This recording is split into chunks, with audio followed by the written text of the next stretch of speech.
l'objectif de l'exercice aujourd'hui consistait à tester en fait notre chaîne de décontamination dans le cadre d'un exercice NRBC.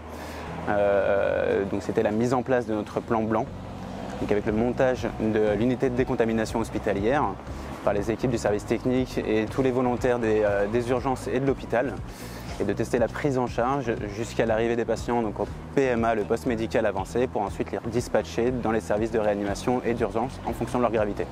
Alors ce qui s'est passé, c'est que dans un premier lieu, on a donné l'alerte sur l'hôpital, donc bloquer l'ensemble de l'hôpital, fermer complètement l'hôpital. Donc on a dû fermer toutes les barrières de l'hôpital pour complètement isoler l'hôpital et éviter qu'il y ait une contamination à l'intérieur de l'hôpital.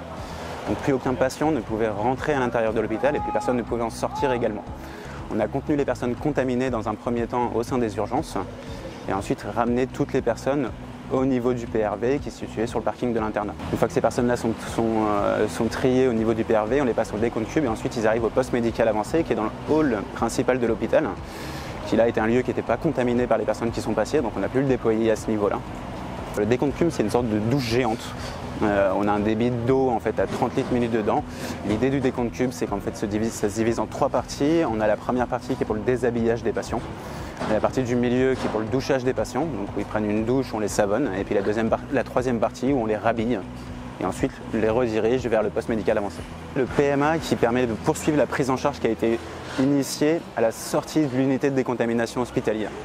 On traite les patients les plus graves et l'orientation dans les services de réanimation aux urgences se décide à ce moment-là. Le décompte cube est déployé par le service technique.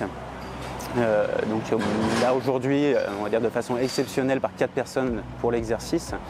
En situation réelle, on est plutôt avec 2 personnes qui déploient le décompte cube.